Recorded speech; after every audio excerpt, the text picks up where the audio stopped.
Welcome to episode number 30 of the Mastering Marriage podcast, where our goal is to strengthen, unite, and restore your marriage.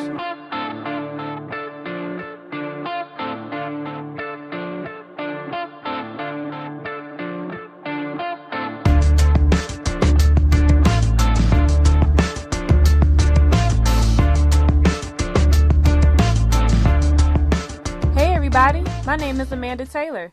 And together with my husband David, we are the co-founders of MendOurMarriage.com. And our goal is to break the back of divorce by bringing married couples together to be accountable, keep the passion alive, and destroy the hidden issues that try to rip marriages apart. And we are back in the booth today with another listener's question. Together with me, of course, Amanda Taylor, and my hubby, my boo, David. Hey guys, welcome. It's been a week since we last produced the show, and so we are happy to finally be back in the booth. Hey, everybody. Yes, so welcome to episode 30. And we just want to say thank you guys for tuning in. Thank you everybody who has continued to listen on a consistent basis.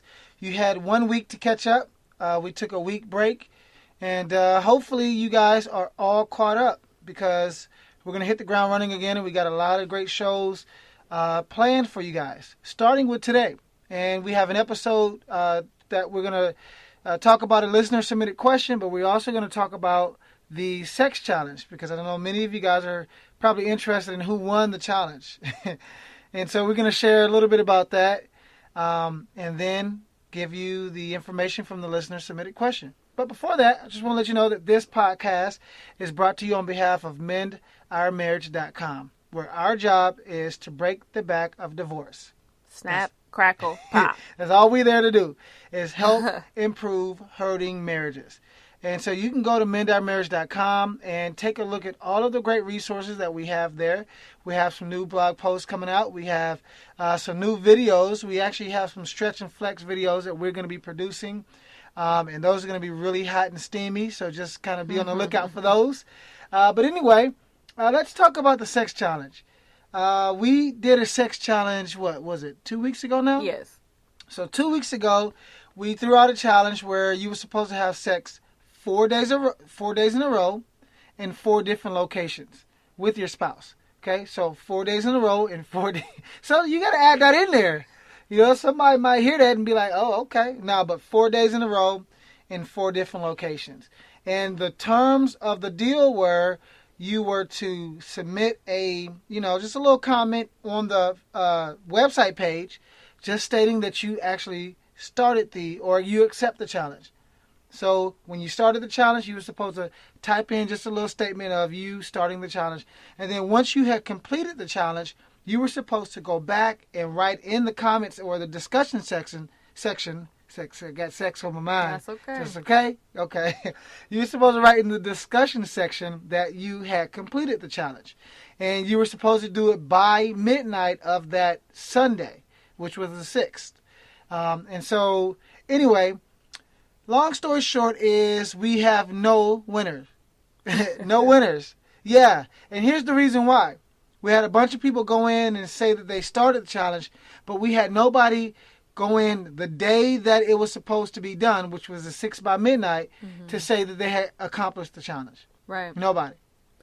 Yeah. So I don't know if people just forgot to come back and finish. Or y'all just want following directions or what.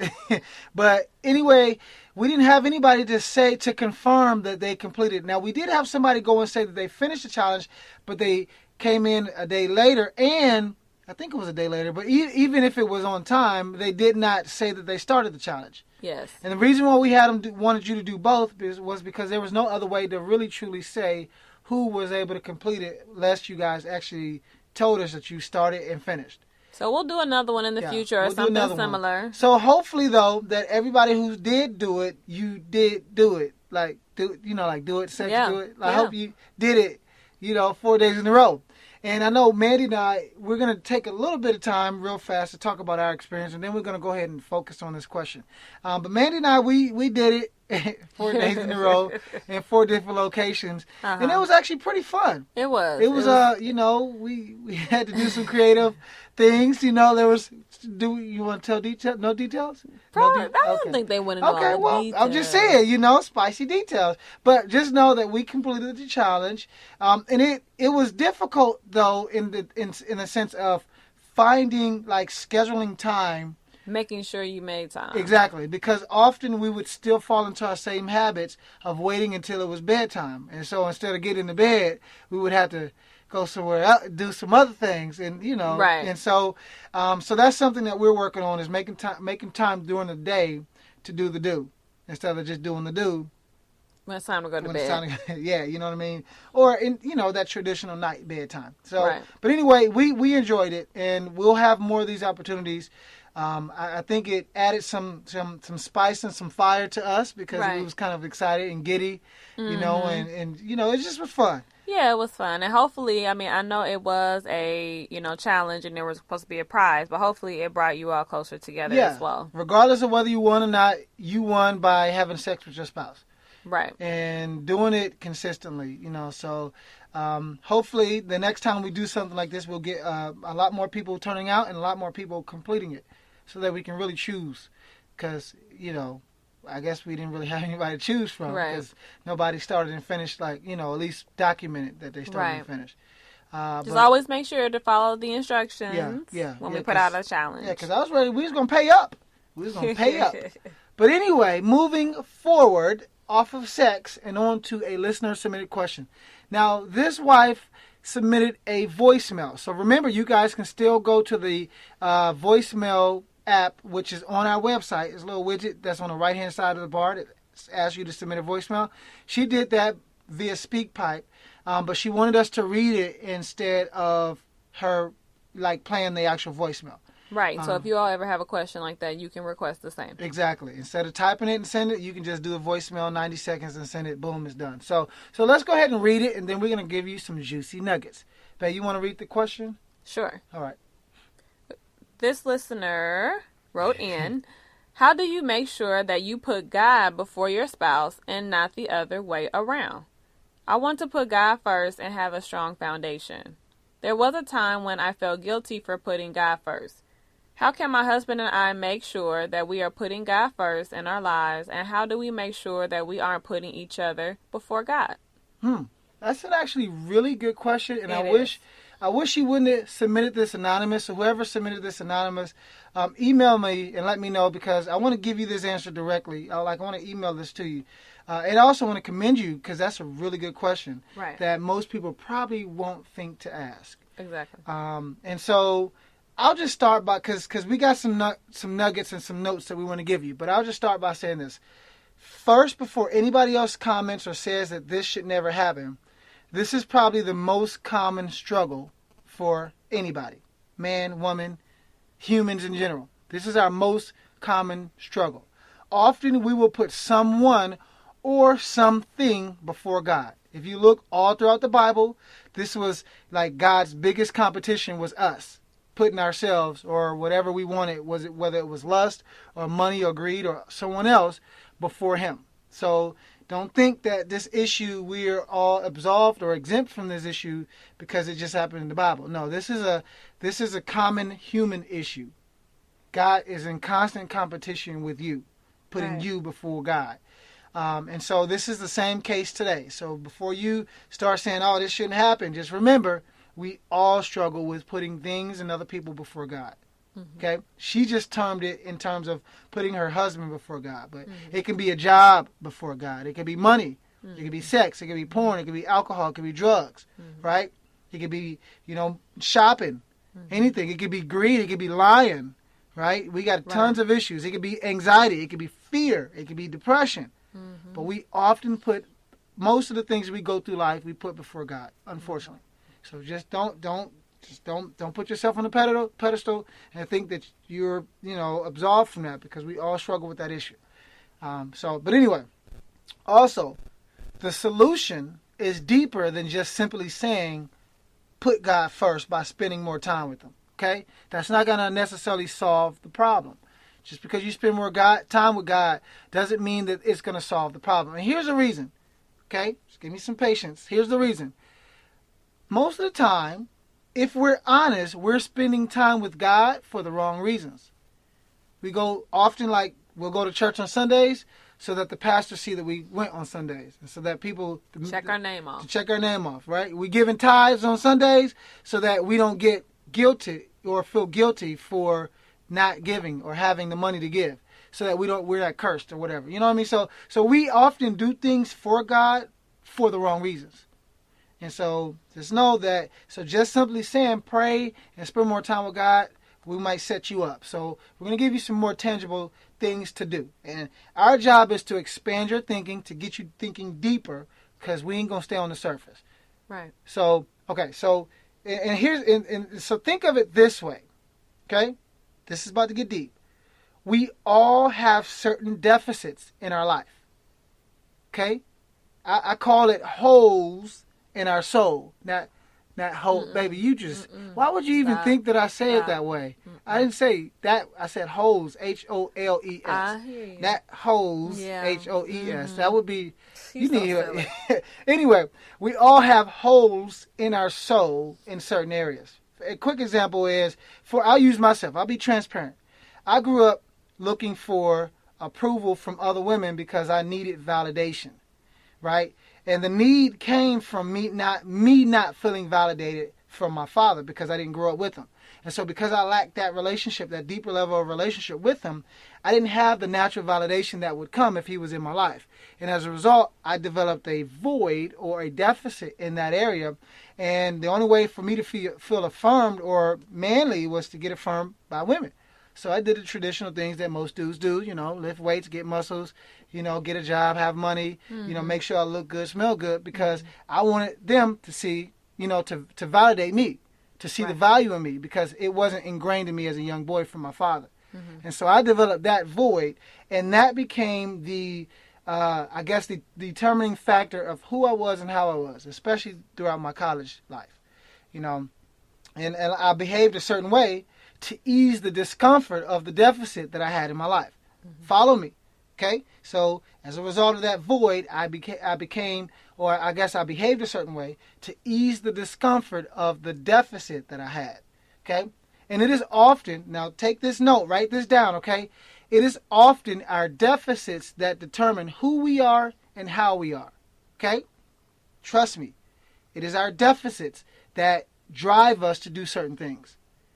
If you even ask the question, why do you eat? Most of the time we don't eat because we're hungry. We eat because of some other thing. We just don't know it because it's been something that we've been doing for years. Okay, so it's just so many things. If you really look at it on a deeper level, most of those things are driven by our deficits. We work because there's a fear that we won't have enough to pay bills, X, Y, and Z, whatever the case may be. And so we go to work to jobs that we don't like, to work to get money, get paid less than what we're worth. But we need that fear of not having it is driving us to do it. That fear is a indicator that there's a deficit there. Okay?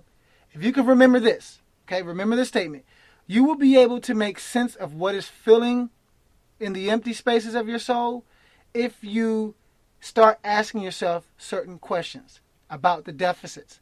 Okay? So if you can remember that your deficits determine who you are, then you can start asking certain questions about those deficits. Why are they there? Where did they come from? And once you get to that level, then you start revealing a lot more about who you really are and why you really are. Okay? That's so, good. And anything that is empty will get filled by something. Okay? So just remember that. Anything that is empty will get filled by something. So what we're going to do is give you some things to consider regarding how to fill those deficits the correct way. Okay? So we're going to give you some things to do, to consider, to fill those deficits.